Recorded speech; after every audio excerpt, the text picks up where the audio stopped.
Hey guys. Everybody. Good evening. Yeah, we're winding up the day. This is kind of the first time we've ever done a live at this time. But welcome. We're both a little bit sleepy.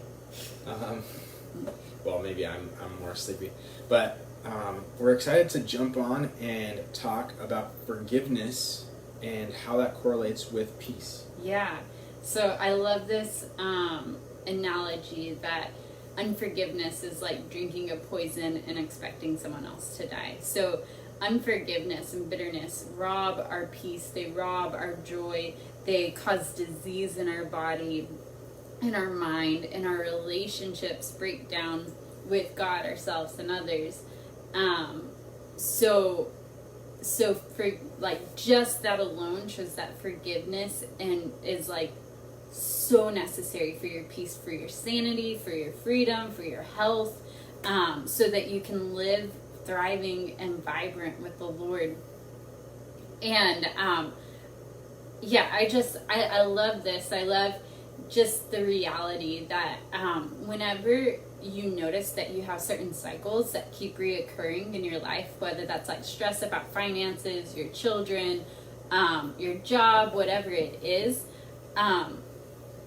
maybe it's possible that rather than just trying to pray it away, that you actually need to get with God or get with someone else and the Lord and deal with the root of that, deal with that.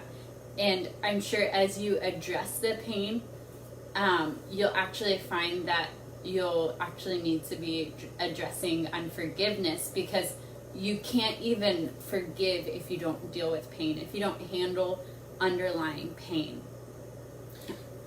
Oh, you go on. Go ahead. No, you. So this isn't something for just some people. Like I want to say this. Everyone, whether they know it or not, whether they learned it as a kid and they say I don't need that. Like they may have learned it as a kid to like do this, and they do it naturally, so they don't realize they even do this. Deal with unforgiveness or like even like go to the root of like the cause of like the frustration and deal with it from the first place it started. Mm-hmm. So everyone needs this. Mm-hmm. Everyone that ever lived on earth needs this. And that might sound like a little bit contradictory, like confronting pain in order to experience peace. But that's what actually ushers us into peace. For me, I was able to, like, one of the biggest hurts of my life that was actually very traumatic for me, as I began confronting it head on and even connected and communicated with the person who had hurt me the most, as I dealt with it, that person's not my best friend, but they're released. I'm free of that burden. I'm free of that trauma, because I was able to communicate and work through that pain and go back to the root of it.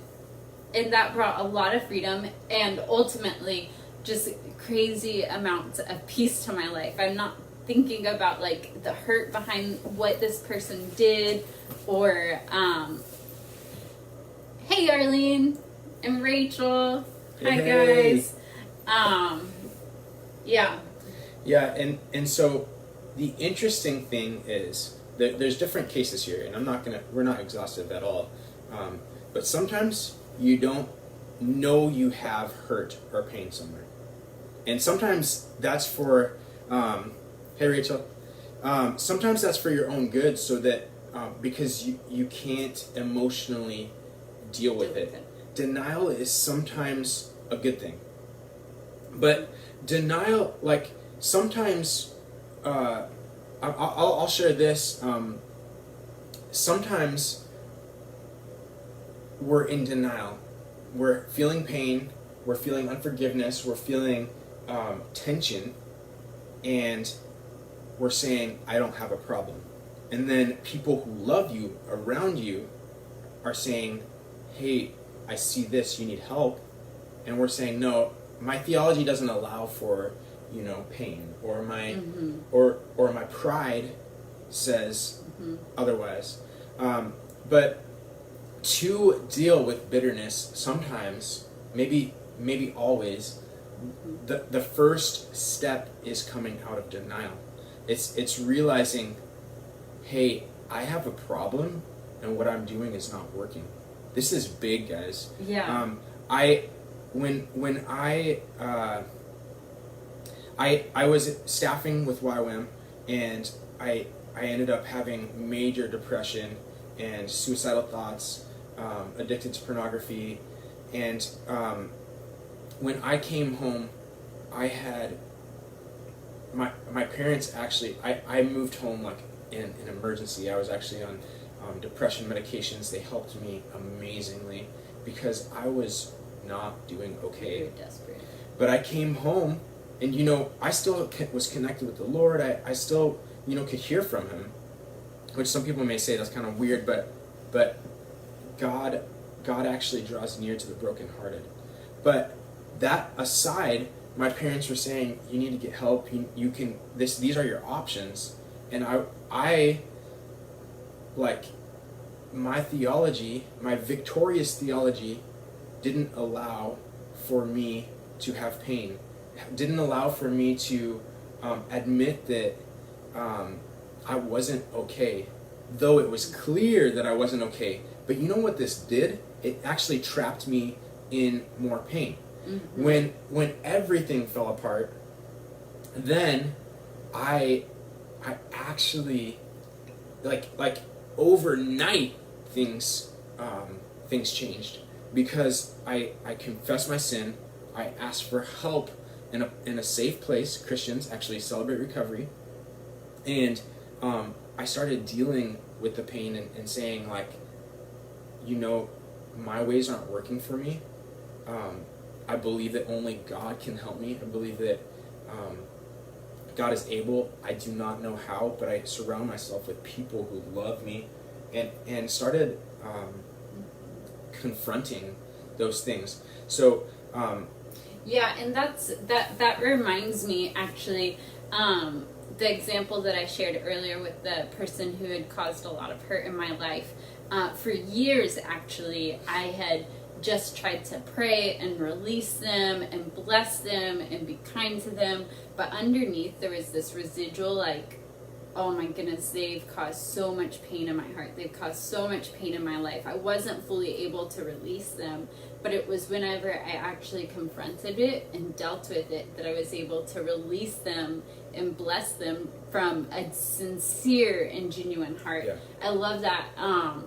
In, I believe it's Matthew, Jesus says, if you're going to the altar to offer something to God, and you remember that someone has something against you, go and make things right before you offer your offering to God.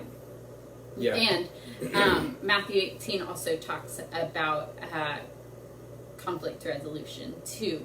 So Jesus talked about that. He is an advocate for reconciliation, for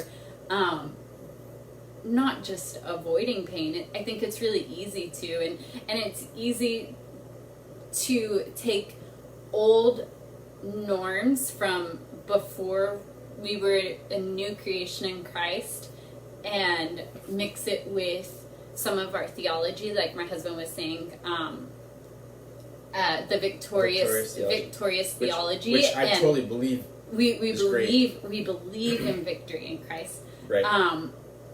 But 100%. if you take old norms of avoiding pain and then mix it together with the victorious, then you're like avoiding pain and you can only be in victory. But that's not the gospel. The gospel actually goes to the root of it. It actually deals with stuff. Reconciliation is that exactly. It's a reconciled relationship, which means that there's actually communication. Right. And that brings peace. Right.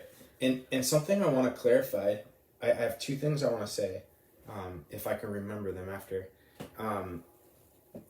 So confronting the bitterness and the problems, it looks more like surrender than like, oh, like I'm gonna think this problem to solving. This blew my mind, because God is all about casting off heavy burdens, right? And this is an upside down kingdom thing where actually confronting your pain actually looks like surrendering your control, kind of giving up. But something I wanted to add also to what Monica was saying, Jesus actually lived and died this message because God sent him for the sole purpose of forgiveness and reconciliation with man. So it's amazing to think about, he was born and died on the cross to forgive, to bring reconciliation and peace. He was the king, the king of peace, the Lord of Lords. Yeah, I love that. So we would just love to hear your thoughts, your experiences of how God has brought peace into your life through forgiveness, has restored relationships. Just comment below. We Message want us to personally. hear. We want to hear from you. Do you have anything else? Yeah. So definitely feel free to personal message us about this. Comment below. If you have any questions, like a situation that you're like struggling through, reach out to us. We'd love to connect with you. Right. This video after this is going to go onto YouTube. You can find us at Remy Harris on YouTube. It's Remy Harris. Subscribe, like it. We have a bunch of training videos about this. Yeah, and share it. And we're just really excited to have conversations with you. So please comment below or message us. But love you guys, and we'll see you on Friday. We're going to be doing another live on Friday. So we have lives every Friday and Monday, unless it's a really unusual case. So, but we love you guys, and thanks for jumping on, and we're excited to see you again. Bye.